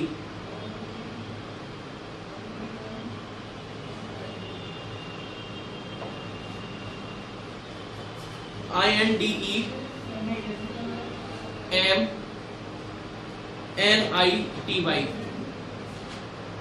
ठीक है, प्रिंसिपल ऑफ इंडेमनिटी। फिर दोबारा बोल दो, लिख लिया सबने? ठीक। अच्छा आप देखते हैं इंडेमनिटी क्या होती है, किसी को पता है? What is indemnity? अंग्रेजी इंडेमनिटी नहीं पता? अपने सर शिकायत करता हूँ, इंडेमनिटी नहीं पता। चलो सुनो, इंडेमनिटी होता है खतरे से बचना, ठीक, protection from the risk. Clear है कि क्लियर? बोलो तो उसको समझ में आ गया? अंग्रेजी पढ़ा रहा हूं मैं आपको। इंडेमनिटी का मतलब होता है सर रिस्क से प्रोटेक्ट होना। इंडेमनिटी कॉन्ट्रैक्ट होते हैं, ये जो इंश्योरेंस कॉन्ट्रैक्ट है this is also an indemnity contract. Legal terms में इंग्लिश में कहा जाता है उसको इंडेमनिटी। क्लियर है कि नहीं क्लियर? इसमें दो पार्टी होती है, एक इंडेमनीफाइड होता है और एक होता है इंडेमनीफायर। क्या होता है? एक इंडेमनीफाइड होता है और एक होता है इंडेमनीफायर। क्लियर है कि क्लियर है? इंडेमनीफाइड वो पर्सन होता है जिसका इंश्योरेंस हो रहा है, मतलब कौन? इंश्योर्ड। इंश्योर्ड को क्या कहते हैं? इंडेमनीफाइड। फाइड, ठीक है, ईडी, ठीक है, इंडेमनीफाइड ईडी मतलब इंडेमनीफाइड वाला पर्सन कौन है? जिसका इंश्योरेंस हो रहा है। इंडेमनीफायर कौन होता है? जो इंश्योरेंस कर रहा है। समझ में आया कि नहीं आया? बोलो सर। अब जैसे जैसे कहते हैं ना, घर पे अगर मान के चलो काम मिल जाए, आपकी मम्मी कहते हैं कि ये काम करना है, वो काम करना है, वो काम करना है, एकदम शरीर में आग लग जाती है ना, हाँ हाँ दिन भर काम ही करता रहे, होता है कि नहीं? हैं? आज ही बात करता है। प्रैक्टिकल एक्सपोजर के साथ सर हम समझाते देखिए, आग लगी हुई है तभी लाल कलर की शर्ट पहन के आएगी। तो अगर बात की जाए सर, जिम्मेदारी आती है, रिस्पॉन्सिबिलिटी आती है, तो क्या होता है, आग लग जाती है ना, उसी तरीके से इंश्योरेंस कंपनी भी तो किसी की जिम्मेदारी ले रही है ना, तो इसलिए वो कौन हो गया, इंडेमनीफायर, ऐसे याद रहेगा। ठीक है दोस्तों, ठीक है ना। इंडेमनीफायर कौन है, इंश्योरेंस कंपनी, और इंडेमनीफाइड कौन हो गया, जो इंश्योरेंस ले रहा है, जो इंश्योर्ड पर्सन। ठीक है, तो यहाँ पे कह रहा है प्रिंसिपल ऑफ इंडेमनिटी भी सुनिश्चित करना जरूरी है। मतलब सर अगर कोई भी, अच्छा हम इंश्योरेंस क्यों लेते हैं, फ्यूचर रिस्क से प्रोटेक्ट होने के लिए, है ना। जो रिस्क कैसी है, अनसर्टेन है, तो अनसर्टेन रिस्क से प्रोटेक्शन लेने के लिए हमारे पास एक लीगल राइट आ जाता है कि अगर वो चीज मेरे साथ हुई तो मैं लीगली अपना कंपनसेशन क्या कर पाऊंगा, वसूल कर पाऊंगा इंश्योरेंस कंपनी से। क्लियर है कि नहीं क्लियर है। और ये लीगली राइट मेरे को मिलना ही कह देते हैं इंडेमनिटी मिल गई आपको, क्या मिल गई, इंडेमनिटी मिल गई। मतलब आपको जो खतरा था उससे क्या हो गया, बचाव के लिए लीगल गारंटी प्रोवाइड हो गई। इसलिए बोला जाता है कि जो इंश्योरेंस कॉन्ट्रैक्ट होते हैं वो जर्नली लीगल वे में होते हैं, वो लीगली आपकी राइट को प्रोटेक्ट किया जाता है। समझ में आया कि नहीं आया। ये वो वाले नहीं होते कि जो दोस्त रात में अपने दोस्त को लेके चल रहे हैं, अरे कोई बात नहीं मैं हूं तो, और सबसे पहले वही भागते हैं है ना। अगर कोई उल्टे पैर वाले मिल जाए तो सबसे पहले वही दौड़ के निकल लेते हैं। तो वो वाला चीज नहीं होगी यहाँ पर। यहाँ पर कानूनी तरीके से आप क्या कर सकते हैं, पैसों को वसूल सकते हैं, क्योंकि जो प्रिंसिपल है यहाँ पर कौन सा फॉलो होता है, इंडेमनिटी वाला। लिख लीजिए इसमें, according to this principle, according to this principal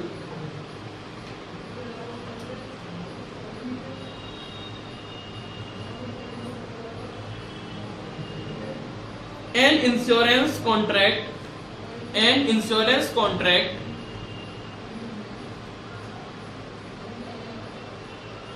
is signed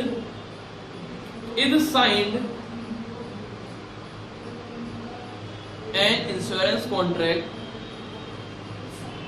is signed only for getting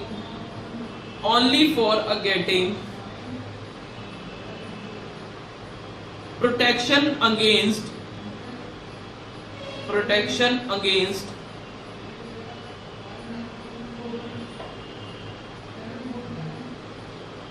unpredicted financial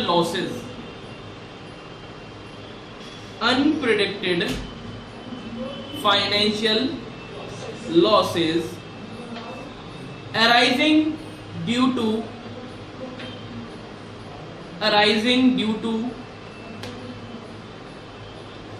future uncertainties,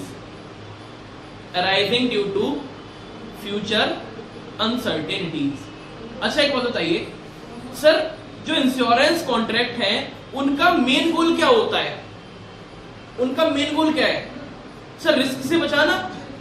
तो यहां पर वही कह रहा है कि जो जिस टाइम इंश्योरेंस कॉन्ट्रैक्ट साइन किया जा रहा है उस कॉन्ट्रैक्ट में, उस इंश्योरेंस कॉन्ट्रैक्ट में ये चीज आइडेंटिफाइड होनी चाहिए कि सर वो प्योरली सामने वाली की फ्यूचर में होने वाली अनसर्टेनिटी से प्रोटेक्शन के लिए ही किया जा रहा है, ना कि किसी और इंटेंशन से किया जा रहा है। समझ में आया, क्लियर है कि क्लियर। मतलब कहीं ना कहीं आपको ऐसा लग रहा है कि सर ये तो सर बातें अच्छी है, यहाँ पर जनरल बातें कर रहा है ना कि भाई ऐसी चीज होनी चाहिए, वैसी होनी चाहिए, तो इसका नाम ही क्या है, प्रिंसिपल ऑफ इंश्योरेंस। कि सर ये प्रिंसिपल्स हमको फुलफिल करना जरूरी है। ठीक है, नेक्स्ट लिखिएगा, इसको इंपॉर्टेंट और लिख लीजिएगा ना, इंपॉर्टेंट मार्क लगा दीजिएगा। ठीक है दोस्तों, लिखिएगा प्रिंसिपल ऑफ कंट्रीब्यूशन।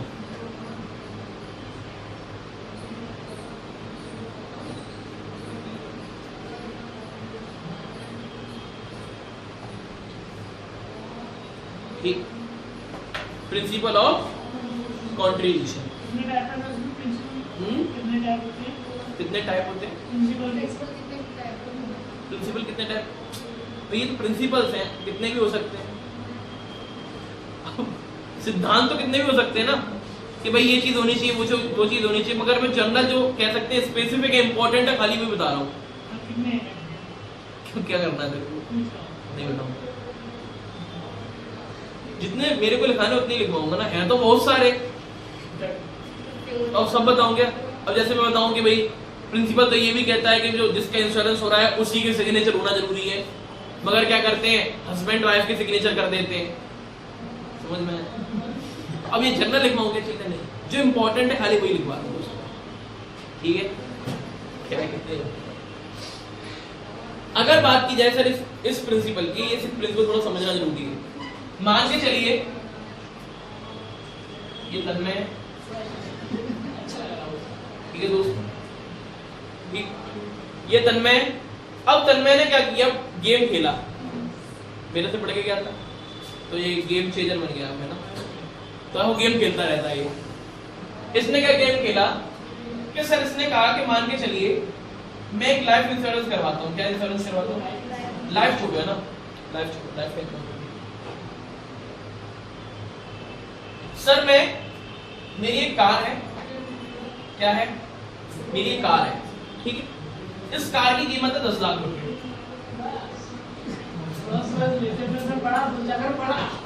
कितनी है, 10 लाख रुपए ना। इसने कहा कि सर देखिए 10 लाख की कार इंश्योरेंस करवा लूंगा, इसका होता है ना इंश्योरेंस, कार इंश्योरेंस होता है।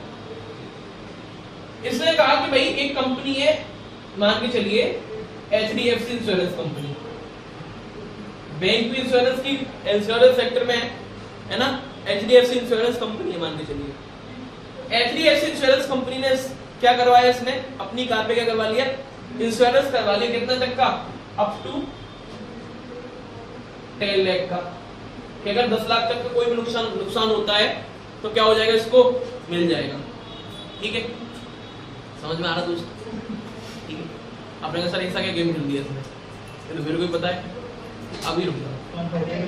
अब क्या किया इसने, कहा ठीक है सर 10 लाख तो मेरे क्या होगा, प्रोटेक्ट होगा, मतलब अगर मान के चलिए कोई भी नुकसान होता है, टूट पाट जाता है, तो अप टू 10 लाख का मेरे को क्या मिल जाएगा, रिफंड मिल जाएगा इंश्योरेंस कंपनी से, ठीक है। इसने क्या किया, ये अपनी कार पे ही SBI life SBI insurance company की बात किया और कहा इस पे फिर दोबारा से क्या कर दो, इंश्योरेंस कर दो, कितने का, 10 लाख, अप टू 10 लाख, ठीक।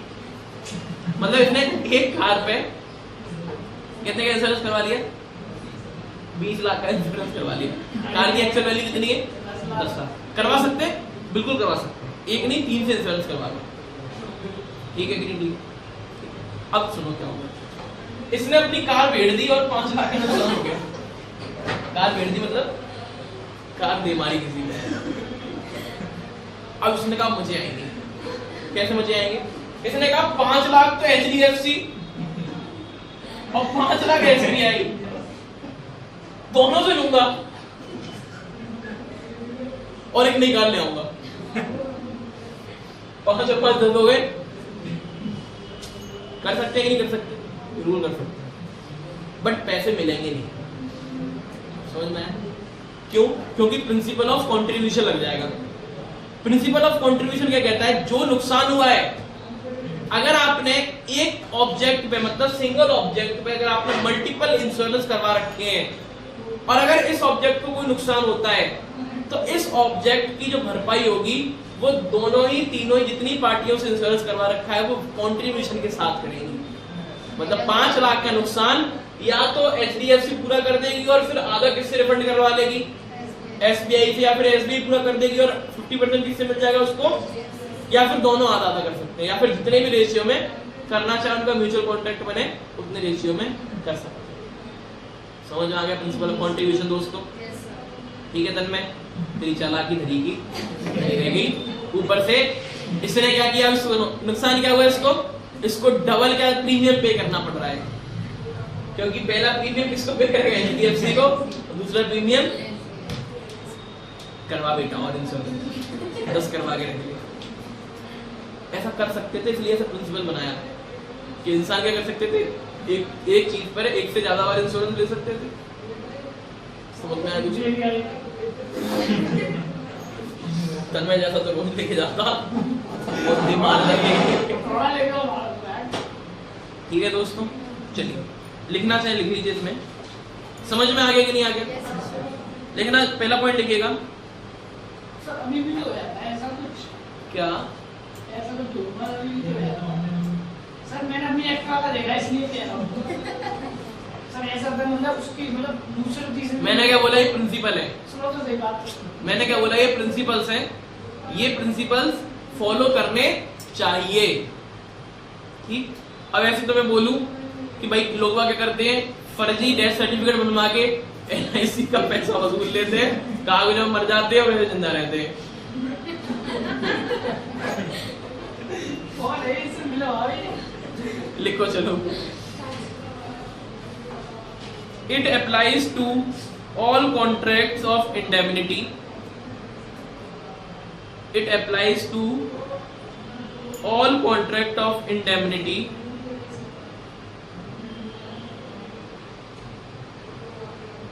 if the insured has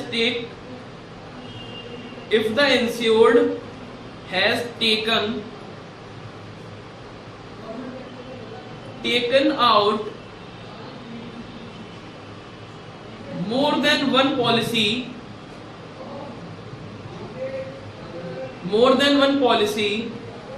on the same subject matter, यहाँ पर सब्जेक्ट क्या है? कार है, समझ में आया? ठीक है, तो यहाँ पर एक ही सब्जेक्ट पे क्या कर रखा है इसने? मल्टीपल पॉलिसीज ले रखी है। उस केस में ये वाला प्रिंसिपल अप्लाई होगा। नेक्स्ट में लिखेंगे, according to this principal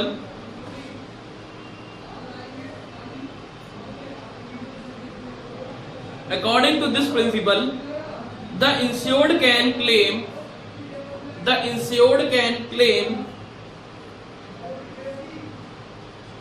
compensation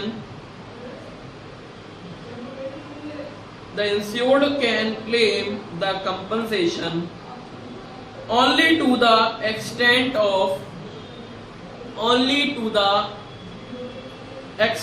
of actual losses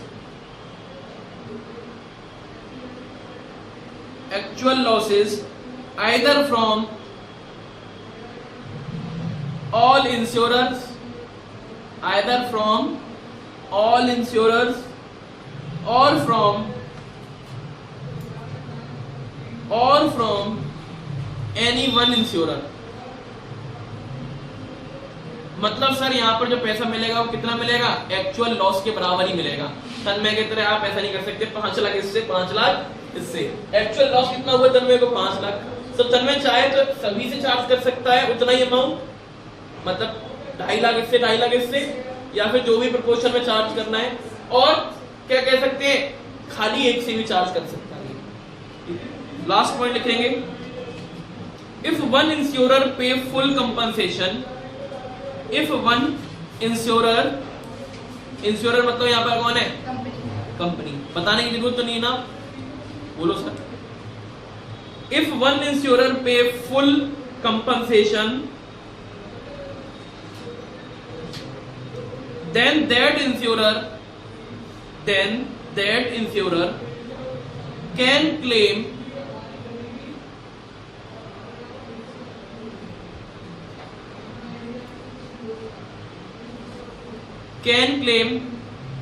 proportionate portion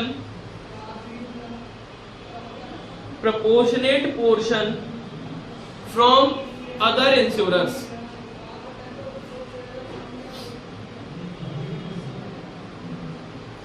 last line समझ में आई सभी को कि अगर एक इंश्योरर ने पूरा कंपनसेशन पे कर दिया है तो वो प्रोपोर्शन बेसिस पर, जो भी प्रोपोर्शन बेसिस है उस बेसिस पर क्या कर सकता है? और इंश्योरर से पैसा वापस ले सकता है।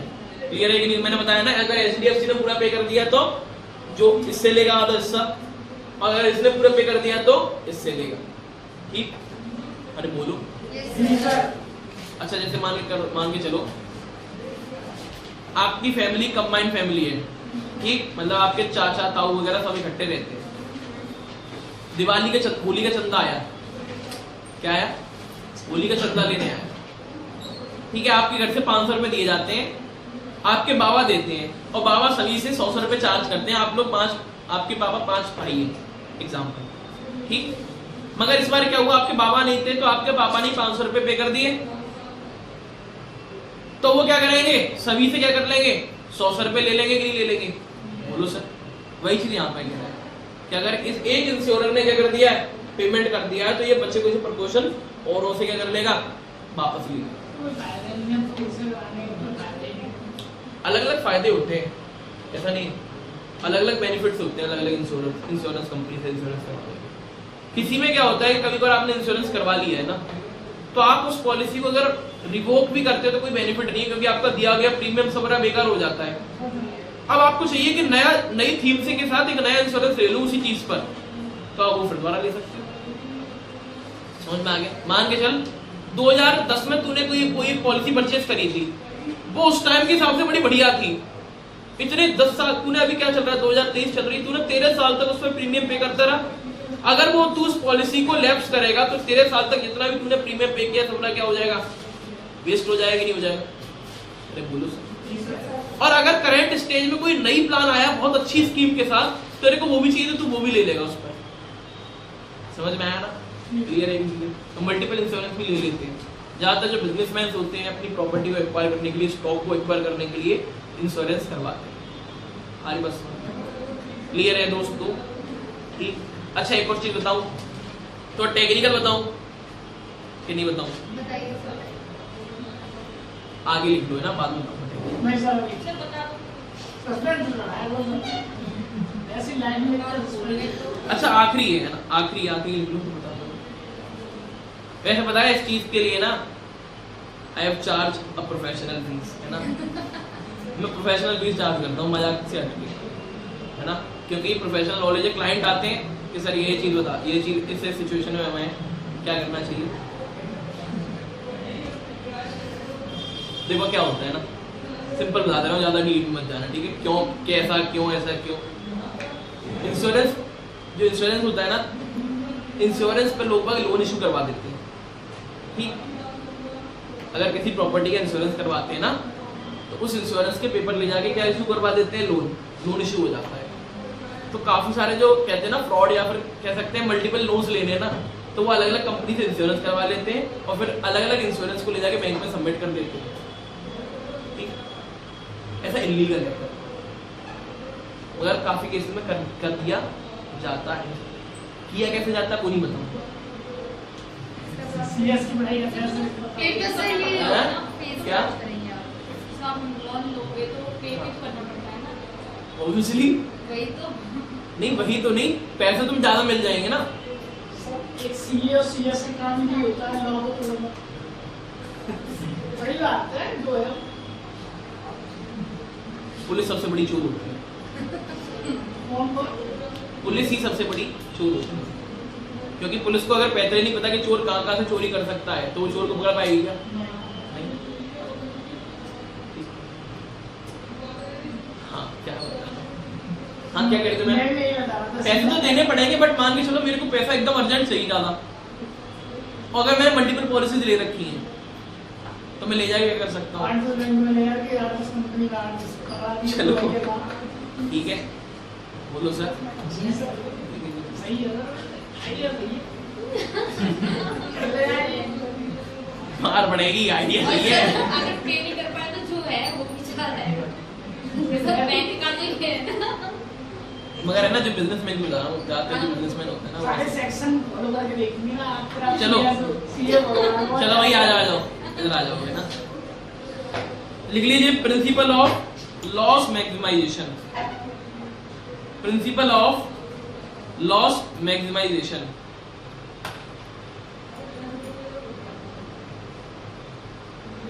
सॉरी मैक्सिमाइजेशन नहीं, मिनिमाइजेशन है ना, लॉस मिनिमाइजेशन। ये प्रिंसिपल क्या कहता है? ये प्रिंसिपल बोलता है कि सर देखिए, जो भी नुकसान हुआ है ना, जो भी नुकसान होगा, किसको नुकसान, किसको होगा? इंश्योर्ड को होगा। किसको होगा? इंश्योर्ड को। तो इंश्योर्ड को एटलीस्ट इतना देखना है कि उसको नुकसान कम से कम हो, उसको ये चीज फोकस में लेके आनी है। ऐसा नहीं है कि भाई अगर मान के चलो आपने इंश्योरेंस करवा रखा है तो कोई चीज जा रही है तो जाने दो, स्टॉक जल रहा है तो जलने दो, कोई मतलब कोई ना पुलिस को फोन मिलाया ना आपने 5 को किया फोन कि भाई बचा लो स्टॉक बचा लो, उन्होंने कहा इंश्योरेंस है जलने दो, बगल वाली की ओर जल जाए। मतलब हाँ वो कहेगा ना इंश्योरेंस है मेरे को क्या दिक्कत है, पैसे मिलेंगे कैश। तो आपको ये चीज नहीं करनी है। प्रिंसिपल ये कहता है कि भाई आपको पूरा क्या करना है, अपना पोटेंशियल यूज करना है कि जैसे भी हो कि हमारा लॉस क्या हो बच जाए। लिखोगे इसमें according to this principle, according to this principle,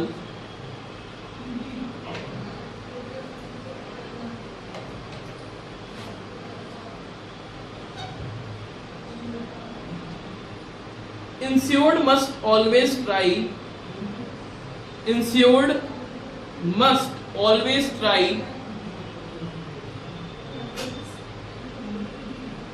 his level best to minimize the losses, to minimize the losses of his insured property.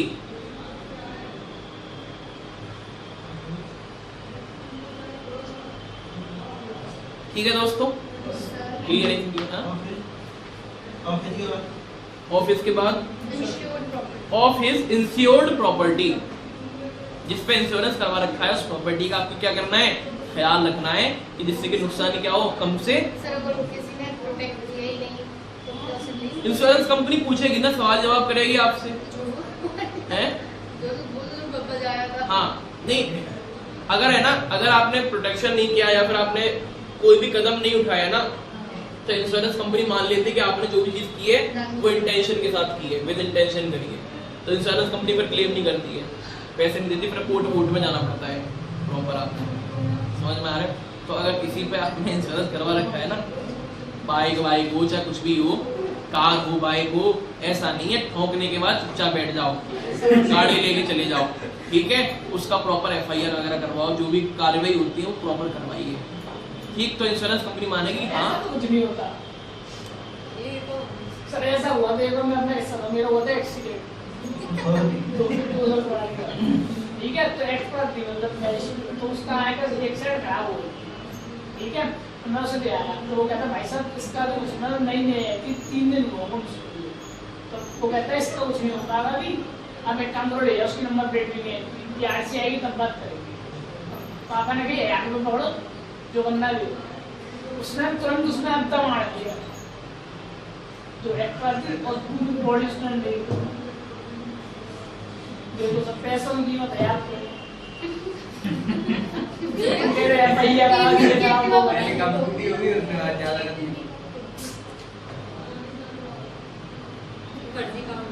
नहीं, मैं अब क्या ही बोलूं इस पर, नो कमेंट। पढ़े लिखे लोग 1000 रुपए नहीं देते, पढ़े लिखे लोग इंश्योरेंस कंपनी पे क्लेम करते हैं और अपने 1000 कोई टाइम नहीं लगता। आज के टाइम में बहुत जल्दी हो जाते हैं, आपको बस क्या करना है, एक फोटो क्लिक करके उसको भेजना है, और खाली ये करना है FIR करवा दो, या फिर आपको अगर एक्सीडेंट हुआ है तो एक्सीडेंट के लिए दिखा दो, बस फोटो क्लिक करके भैया जिस सिचुएशन में एक्सीडेंट हुआ है ना उस सिचुएशन में घर लाके मत फोटो भेजना। वो तो दोनों चीज का इंश्योरेंस लाता, हाथ टूटा था उसका इंश्योरेंस लाता, बाइक उसको तुम मर रहे हो पहले नहीं मेरी एक तो फोटो खींच ले, इंश्योरेंस लेना है मरवा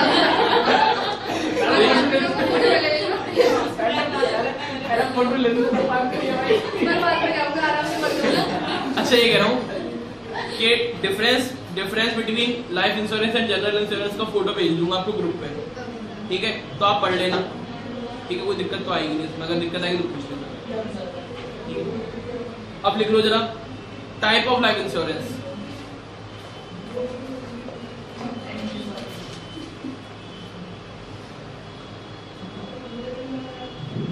टाइप ऑफ लाइफ इंश्योरेंस, पहला लिखिए इसमें term insurance,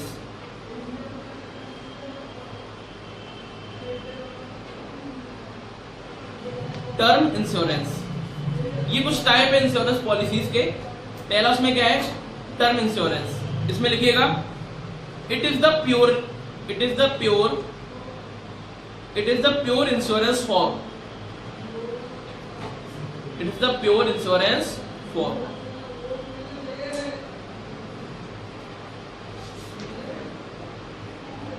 It does not have any sum assured or maturity amount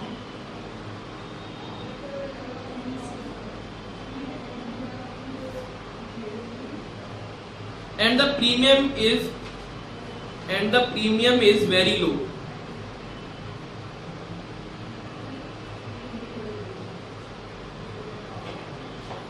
ठीक है, इसमें ब्रैकेट में लिख लेना, इंग्लिश में लिखना चाहे इंग्लिश में, हिंदी में लिखना चाहे हिंदी में, कि ये इंश्योरेंस ओनली फॉर, ये इंश्योरेंस खाली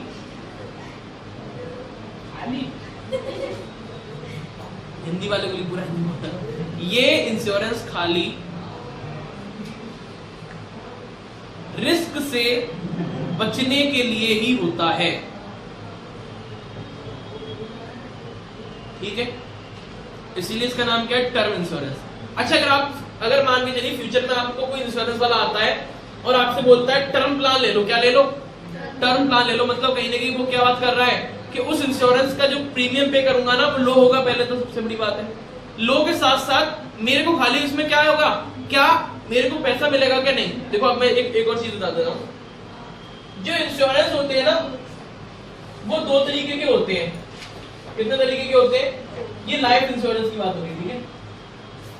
ठीक, एक इंश्योरेंस ऐसा होता है जिसमें जब आप मान के चलिए जो लॉस होता है, लॉस किसके, लाइफ रिलेटेड, मतलब अगर जिंदगी क्या होगी, चली गई, तब आपको जो सम एश्योर्ड होता है, मतलब जो अमाउंट होता है वो मिलता है, बस खाली इतना होता है।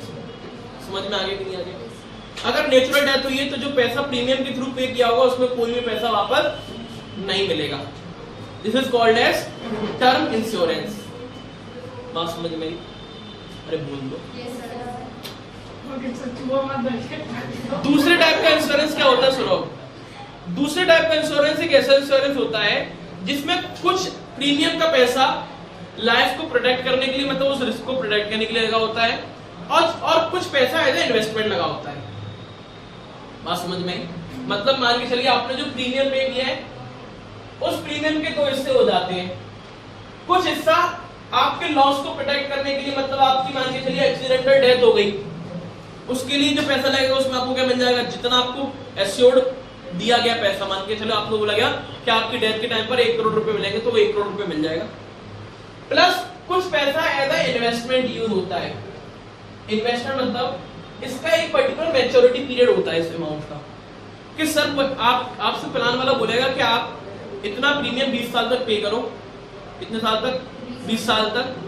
अगर मान के चलिए आपने इतना प्रीमियम 20 साल तक पे किया, तो पहली बात है एक तो आपका 1 करोड़ तक क्या हो जाएगा, रिस्क प्रोटेक्ट हो जाएगा, प्लस आपको 20 साल बाद जो पैसा है वो क्या हो जाएगा, विद इंटरेस्ट आपको वापस मिलेगा। जैसे हम इन्वेस्टमेंट करते हैं, एफडी करते हैं ना, उसी तरीके से यहाँ पर मिक्स्ड चलता है कि मेरे को पैसा ही मिल जाता है और मेरा प्रोटेक्शन भी हो जाता है लाइफ का। और एक जो होता है टर्म इंश्योरेंस में खाली क्या होता है, खाली रिस्क से प्रोटेक्ट किया जाता है।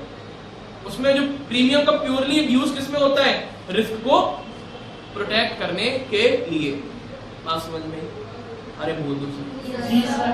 लाइफ इंश्योरेंस होते हैं, इनमें अलग अलग प्लान लेकर आते हैं इंश्योरेंस वाले। ये देखिए सर, इसमें आपको पैसा ही मिलेगा, है ना, आपकी सेविंग भी हो रही है, प्लस आपका रिस्क भी प्रोटेक्ट हो रहा है।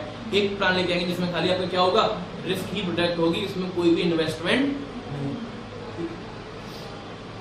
नेक्स्ट लिख लीजिए, सेकंड टाइप एक्चुअली कौन होती है, endowment, ENDOWMENT,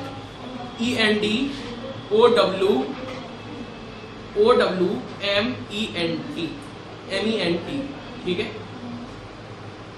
plans.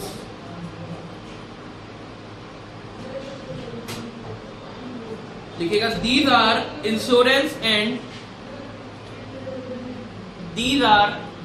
insurance and investment plans.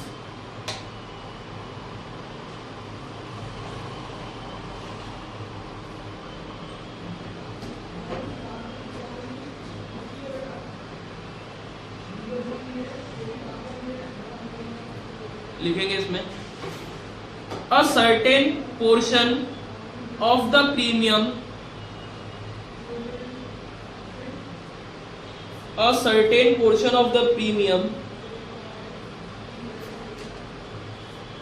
is paid for protection of the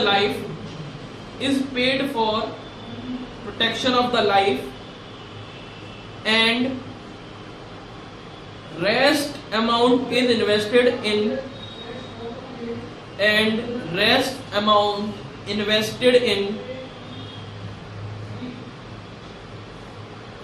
low risk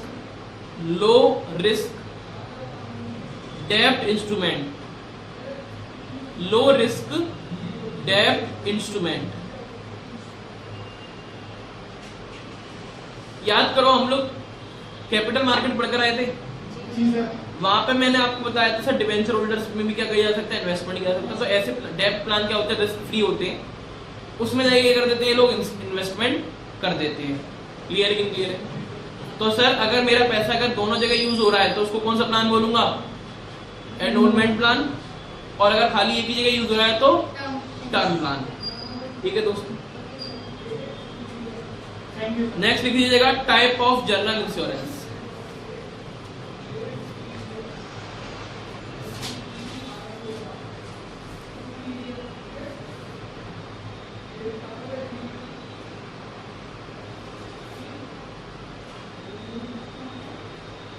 इसमें लिख दीजिए पहले हेल्थ प्लान, इसमें खाली नाम लिखवा दूं ना, मुझे तो बताने की जरूरत तो है नहीं। हेल्थ प्लान, हेल्थ इंश्योरेंस, या फिर लिख लीजिए health insurance, motor insurance, home insurance, घर के लिए भी तो इंश्योरेंस करवाते हैं कि नहीं करवाते हैं। ट्रेवल इंश्योरेंस, ट्रेवल इंश्योरेंस क्या होता है सर?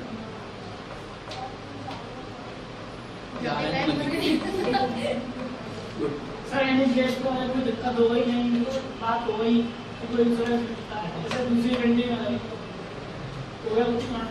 बढ़िया। अगर बात की जाए तो ज्यादातर जो पब्लिक ट्रांसपोर्ट होते हैं ना, उसमें टिकट के साथ हमारा ट्रेवल इंश्योरेंस भी हो जाता है। समझ में आया? मतलब रेल की टिकट होती है ना, उसमें हमारा इंश्योरेंस भी शामिल होता है। तो अगर हम लोग रेल में अगर कोई हादसा हो गया और हम लोग टपक गए, या फिर हमारे साथ कोई दुर्घटना हुई, हमारा जो इलाज होगा वो मुफ्त में होगा। कैसे होगा? मुफ्त में। ठीक है दोस्तों, बस का एक्सीडेंट हो जाते हैं ना, तो सरकारी बस का एक्सीडेंट हो जाता है, जो लोग होते हैं उसमें क्या मिलता है, मुआवजा। वो सरकार नहीं देती है, इंश्योरेंस कंपनी देती है। सरकार कहती है हम दे रहे हैं। समझ में आया? आपने नहीं सुना ना? अरे सुना नहीं? पता नहीं है। हाँ मैं बता रहा हूँ ना, टिकट में आपको स्पेसिफिकली मेंशन नहीं होता, वो इंटरनल उसमें चार्जेस होते हैं, वो कट के पूरा आपको पेमेंट इशू होता है। ठीक है?